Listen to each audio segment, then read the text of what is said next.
Армысыздар ма достар? Осы видеоны мен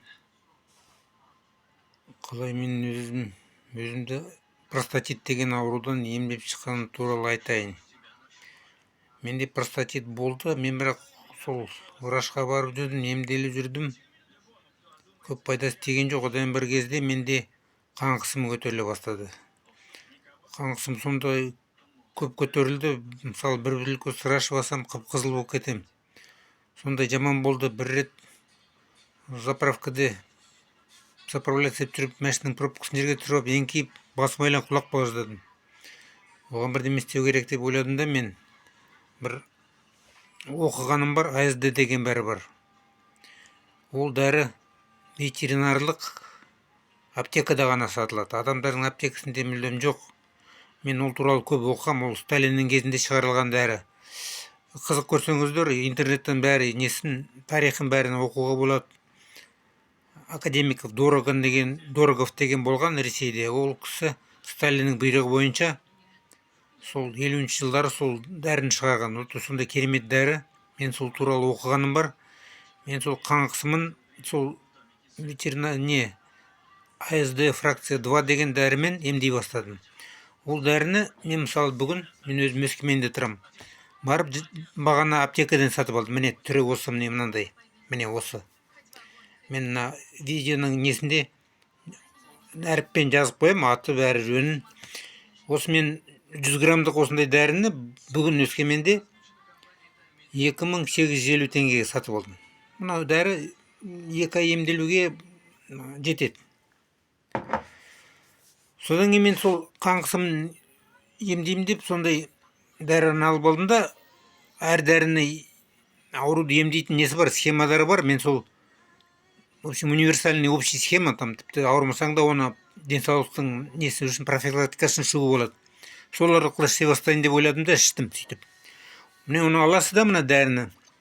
Есі бірақ керемет сасық, енді оны шыдау керек.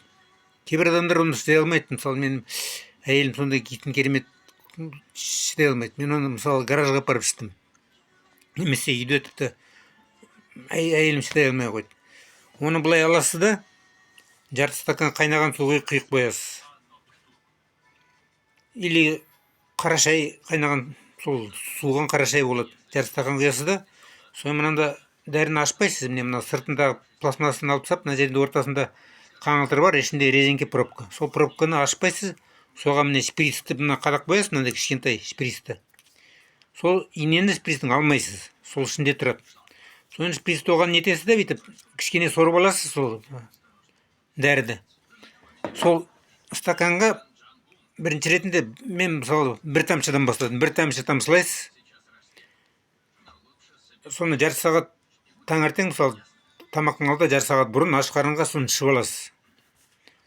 Соны күндіз жұмысқа барып өйтіп жүресіз де, содан кейін кешке жақын мысалы мен солай бір тамшыдан бастадым. Кешке жақын мысалы солай тамақтың алдында жарты стакан сол қайнаған су немесе қара шай аласыз да, дәл соған сол шприцті міне алмайсыз ғой. Шприцтің несі, инесі осында тұрады. Инеден шприцке қосып тағы аласыз да, шприцтің ішіне дәріні. Стаканға 2 тамшы сөйтіп нетесіз. Сөйтіп ішесіз. Сөйтіп 5 күн ішесіз. Әр сайын бір тамшыдан көбейтіп. Сол 5 күн ішкесіз, менде где-то бір 10 тамшы шықты. Ол дәріні ішкен кезде мүлдем арақ ішуге болмайды. Неге коем случае? Ешқандай арақ ішу болмайды. Арақ, сыра, ешқандай ол ем болмайды, түк болмайды, ол зиян тиюі мүмкін. Одан кейін 3 күн демаласыз. Ішпейсіз дәрі. Былай жүресіз, жұмыста барып, тамақ ішіп, өйтіп. Одан кейін екінші ретінде сол екінші жұма ішкенде, екінші апта. Сол мысалы бірінші аптада 10 тамшыға жеткен, сол 11 тамшыдан бастап, таңертең 11, кешке 12, сөйтіп тағы бір апта 5 күн ішесіз. Таңертең, кешке жарты сағат бұрын тамаққа дейді, сол жарты стакан суық суға, или қайнаған суық суға, или қара шайға қайнаған суық шайға. Сол тамдырасыз да, тамшылап. Соны ішесіз. Шприц сол күйі тұрады. Нені бір үлкен ашпайсыз, ішіндегі пробкасын алмайсыз, сол шприц сол күйі. Оның ішіне ауа тимеген дұрыс. Сонда сол жақсы болады. Сөйтіп мен екінші жұма ішесіз, екінші апта. Соны тағы да 3 күн демаласыз. Одан кейін 3-ші апта ішесіз, сонда екінші аптада ішкенде соңында мен 20 тамшыға жеттім. 3 аптада сол 20 тамшыдан таңертең кешке дейін іштім солай. Бірақ оны 30 тамшыға дейін жеткізуге болады. Но мен 20 тамшы іштім де ойладым, маған сол жететін сияқты болып көрінді. Сөйтіп мен 3 аптаны 20 тамшыдан таңертең кешке 5 күн іштім. Содан кейін мен бір ай демалдым. Мүлдем ештеңе ішкем жоқ. Тамақ іштім, жұмысқа барып әйтіп бүйтіп жүрдім. Содан кейін сол бастадым 20 тамшы таңертең, 20 тамшы кешке. Но оны 30 тамшыға дейін ішуге болады. Но мен 20 тамшы ойладым, әр адамға әртүрлі, маған сол жеткілікті болып көрінді.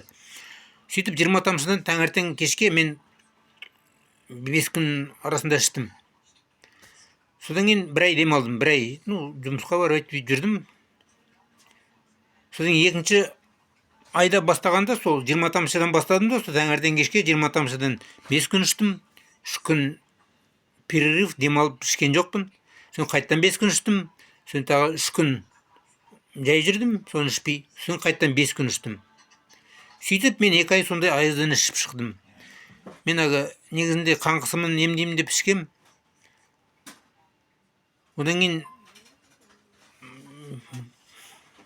байқап қалдым, мен простатит андай мындай ештеңесі бәрі жоғалып кетті, мүлдем жоқ. Содан бері простатит дегенді ұмытып кеттім. Содан кейін мен тиіс жүрмей, таныс талай еркектер сол простатит анымында қиналып жүреді. Мен соларға бәріне, мен бір қағазда недерім бар, жазылған. Соларға беріп, соны қалай ішетін бәрін айтып, 5-6 адам, анық мен таныстарым, содан емделіп шықты простатитін. Бәрі сол рахмет айтып, ойбай жақсы болды деп, олар талай бірнешеу пәленбай жыл врачқа барып простатит емдеп жүрген, урологқа пайдасы тимеген врачтар емдей алмайды деп, сол айызды ішіп емделіп шықты. Содан кейін мен бір танысым, сондай операция жасаған, простатада не болды, опухоль, соны кестіріп, операция істеген. Одан кейін бәрібір сол простатаның оған қиналып, соны нетіп, бәрібір сезініп жүрді. Одан кейін мен бір тағы да білем, сол простатитке қарсы бір бар. Баяғыда көне заманда Тибет деген монахтар, сонда тибеттік гимнастика деген бар. Сонда простатитке қарсы бір бар, упражнение. Мен соны қолданып, күнде соны істеймін. Мысалы, аласыздар, еркектеріне арналған видео ғой. 2 енегіңізді алып, 2 қолмен күніне 1 рет былай істейсіз. Жатарда, төсекке жатып ұйықтайсыз ғой, мысалы, жатарда 42 рет 2 қолмен екеуін ұстап, мұту керек, былай қысып. Одан кейін сол 2 қолмен екеуін ұстап, жоғары тартасыз, сонша рет, қанша сіздің жасыңыз қанша болады. 40 жас болса 40 рет, 60 рет жас болса 60 рет, 80 жас болса 80 рет.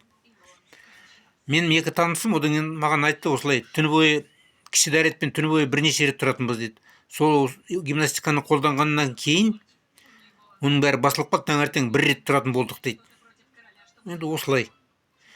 Мен сіздерге осы айтатын осымен аяқталды. Сау болыңыздар.